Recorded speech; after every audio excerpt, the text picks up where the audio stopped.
Greetings everyone. Welcome to the lecture on evolution of art during prehistoric and proto-historic period in Indian history. In this lecture, I shall be discussing the evolution of art forms during Indus Valley civilization.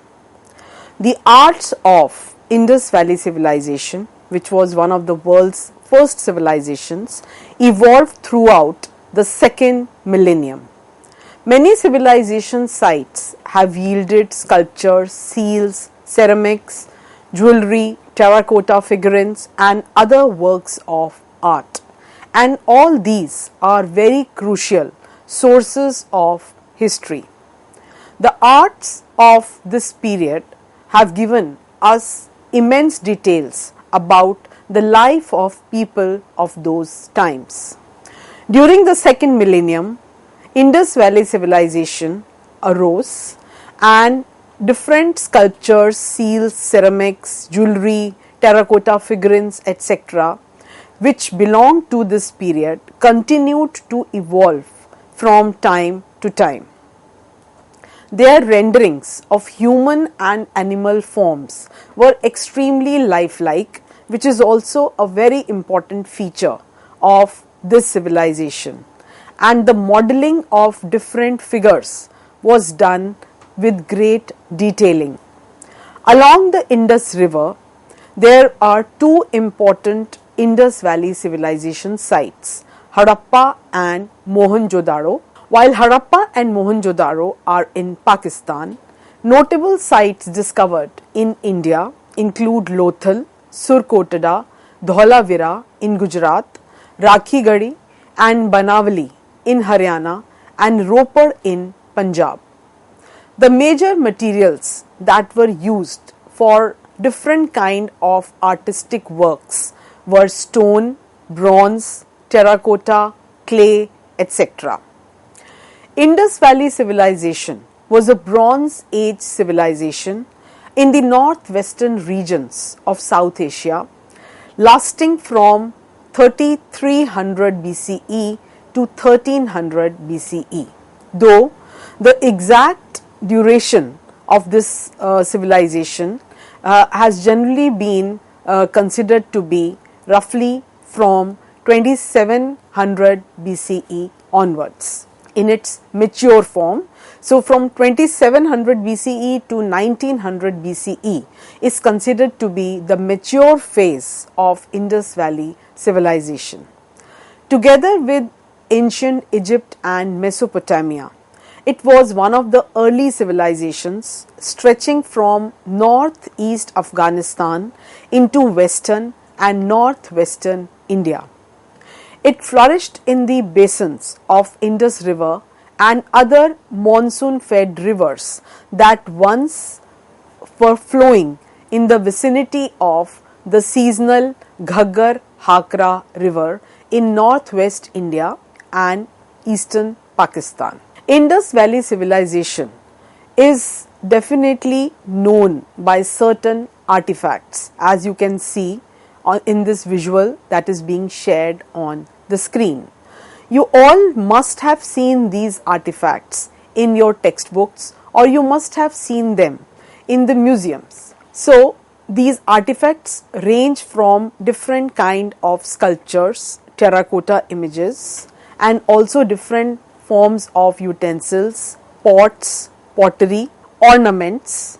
So jewelry in Indus Valley civilization was a very well developed craft. As you can see in this visual, the different shapes and designs definitely appear to be also of contemporary relevance. Seals were another very important feature of this civilization. Now we shall be taking up each of the categories separately.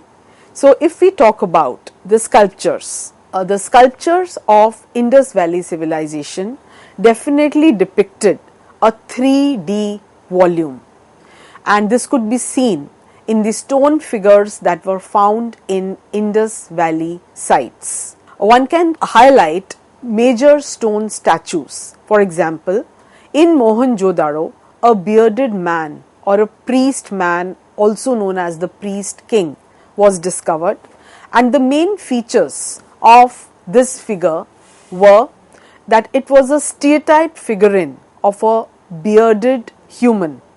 The figure was covered in a shawl that came under the right arm and it covered the left shoulder, indicating that it was that of a priest. The shawl also had a design on it, and as in contemplative concentration, the eyes were extended and partially closed. So you can see this image of bearded priest. All the features that I just described are clearly visible. The eyes are partly closed and the image seems to be in a meditative mood. Another very important technique that developed was that of bronze casting. Bronze casting was conducted on a large scale in most of the sites belonging to this civilization, and it was done using the lost wax technique. Describing the lost wax technique, one can say that it required that the figure that the artist had visualized was first formed of wax and then it was coated with clay. Then the clay was allowed to become drier and the entire assembly was heated to melt the wax within the clay. Then the melted wax was drained out of the structure through a small hole. The process did not stop here. After this, the molten metal was poured into the hollow clay mold. The clay coating was fully removed once this had cooled down. So the bronze casting included both human as well as animal representations.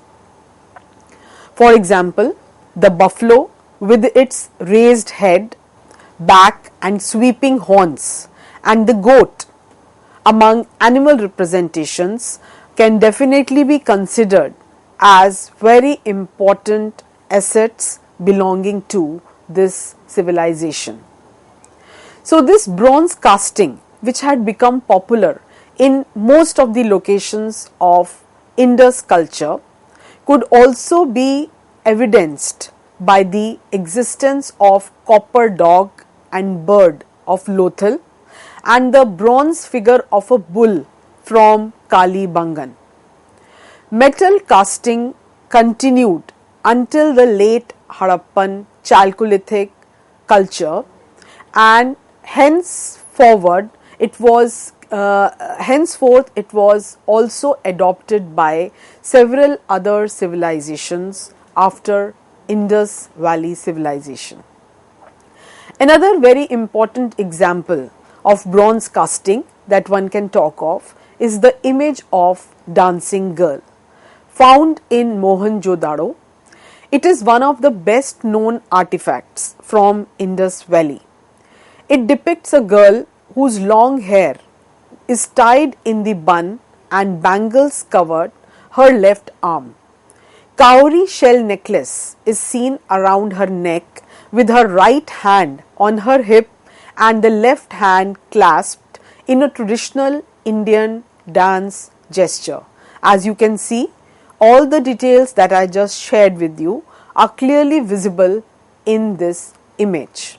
The image definitely appears to be some kind of dance pose, and as you can see, many of the contemporary dance forms, for example Odissi, also has this kind of a pose which is known as Tribhang. Then one can also give example of a bull that has been found, a bronze statue of a bull found from Mohenjo-daro. The bull's massiveness and the charge are clearly visible in the image, and a cord is also shown wrapped around the neck. So we see that bronze casting had not only evolved but in fact very specialized as a very specialized art form, it was used to convey different mediums, and it was not only humans that were human images that were being casted, but also animals, and a very realistic depiction of animals was made possible through the usage of metal casting. Now, the next very important art of this period that can be mentioned is that of terracotta art forms. Terracotta statues found in Gujarat and Kalibangan appear to be quite lifelike. A few figures of bearded males with coiled hairs are found in terracotta, and most of these terracotta images, arms run parallel to the sides of the torso, and the similar kind of posture that appears time and again in these terracotta images also indicates some kind of uniformity, or probably some kind of divinity that was associated with these forms. There was also a clay mask of a horned god that was discovered. Terracotta was also used to create toy carts with wheels, whistles, rattles, birds, animals, gamesmen and discs. Another very important clay figurine that was made using terracotta was that of mother goddess clay figures. And this can also be cited as a very important example of terracotta art. So, mother goddess clay figurine that has been found from Mohenjo-daro. There are many crude standing figurines which belong to this genre. Wearing a lion robe and a grid, the mother goddess was adorned with jewelry dangling from the upper part of the body. So, the mother goddess' distinctive ornamental element was her fan shaped headgear with a cup like protrusion on either side. The figure's pellet eyes and beaked snout were made in a very primitive manner, and the mouth was indicated with the help of a tiny hole. As you can see in this image of mother goddess, which was made using terracotta, the fan shaped headgear was clearly a distinctive kind of a depiction, as was the ornamentation. Now, the next major and a very important art form of Indus Valley civilization could be described as the seals. Thousands of seals, mostly made of steatite but also agate, chert, copper, fence and terracotta, were discovered at the sites. And most of these seals showed exquisite representations of animals, and different kinds of animals that were depicted, like bulls, unicorn, rhinoceros, tiger, elephant, bison, goat, buffalo, etc. Now, depiction of these animals also kind of indicates the wide variety of flora and fauna this civilization was enjoying at that point of time. So, the very fact that rhinoceros were shown on these seals probably shows that probably this region during those period was a habitat for rhinos also, which now are only found in Assam. Now, the probable usage of these seals could have been in generation of wealth or some kind of trading activities, or they were also probably used by amulets or some kind of identity cards, but of course these are all speculations as the script still has not been deciphered. Harappan seals were fairly uniform. Most of them were 2 by 2 square inches in size, and every seal had a pictographic script. Seals have also been discovered in gold and ivory. However, they are much lesser in number. A very significant seal can be described as that of Pashupati seal, which shows a cross-legged human figure. A tiger and an elephant are represented on the right side of the image, while a rhinoceros and a buffalo were depicted on the left. Below the seal are two antelopes near the feet, and the figure's head bears 3 horns, which kind of indicates some kind of a divine status. As you can see, all the details just explained are clearly visible on this seal, which has famously been described as the Pashupati seal. Now, the next important category that one can discuss, and which again gives us lot of information about this civilization, is that of pottery.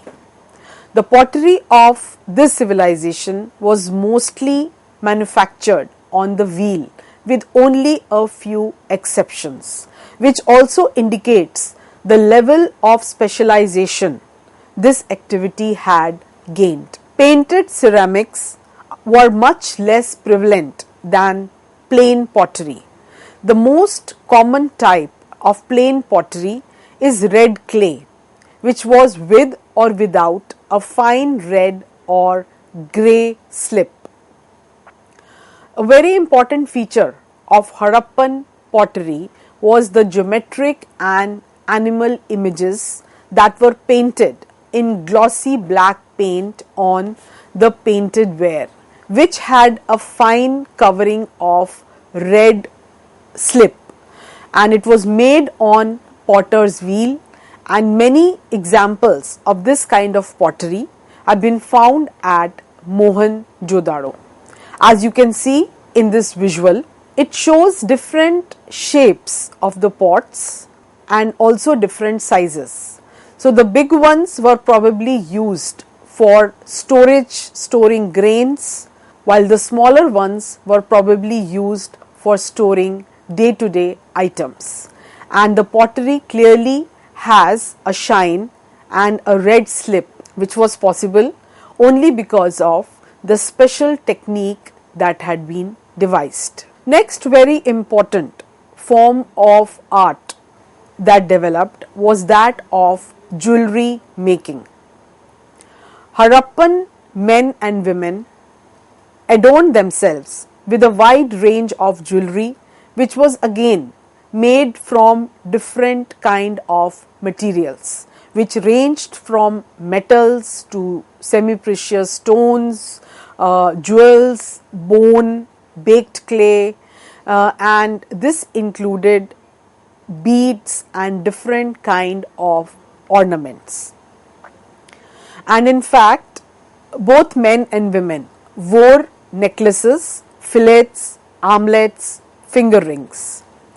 Necklaces made of gold and semi-precious metal stones, copper bracelets, beads, gold earrings and head decorations have all been discovered in Mohenjo-daro and Lothal. The very fact that these ornaments have been discovered from different sites shows that they were it was a fashion and it was a universal phenomenon to use jewelry and these ornaments, and it was not as if only a select few or only some places were kind of known for them. At Farmona in Harappa, a cemetery was discovered where dead people were buried along with jewelry, which again shows the importance of jewelry in their lives. Chanhu-daro and Lothal had very well developed bead factories, And why bead factories were specifically found in these areas? Because it was a very highly specialized activity, and probably the raw material was coming to these areas from Afghanistan. Some beads were produced by cementing two or more stones together, which again required lot of detailing and precision. Animal figures, especially monkeys, squirrels, were also created, and they were used as pinheads and different kinds of beads, also belonging to different shapes, sizes and colors. Now the next very important art form that one can talk about is that of architecture. The architectural styles of this civilization included fort buildings. The fort was high and looked majestic, and the groupings of buildings with their decorated interiors also indicates the high level of urbanization that this civilization had achieved. Artistically laid out, there were drawing and retiring rooms, kitchen, the bath, and the most important feature was that invariably burnt bricks were used in most of the constructions, especially of those belonging to the mature Harappan phase. A very important feature of this civilization was the concept of sanitation. Covered drains were a speciality of Harappan architecture. The great bath of Mohenjo-daro and the port at Lothal kind of indicate the architectural expertise of Harappan civilization. It had a rich combination of large pillars which supported buildings, and this was a very important legacy of this civilization which must have passed down to future generations also. Another very important contribution was the Harappan granary, where grains were stored in large number. As you can see in this visual, this captures the different kind of structures that existed, the citadel as well as the lower town. When we talk about the architecture of Harappan civilization, there are some common features that can be highlighted. For example, the style was entirely unique and hardly any foreign influence seems to have existed. The structures were built mostly for functional purposes and not for any kind of aesthetic purpose. The evolution of architecture and sculpture both indicates a certain level of urbanization, and the local cultures greatly influenced architectural traditions that dated back thousands of years to the first farming as well as pastoral settlements. For example, they built their homes on massive mud brick platforms, a tradition that had been in existence in this particular area much earlier than Indus Valley civilization also. So the elegance that was achieved with the urban planning was the crowning glory of Indus Valley civilization, and no other contemporary culture matched this civilization in this sphere. Thank you.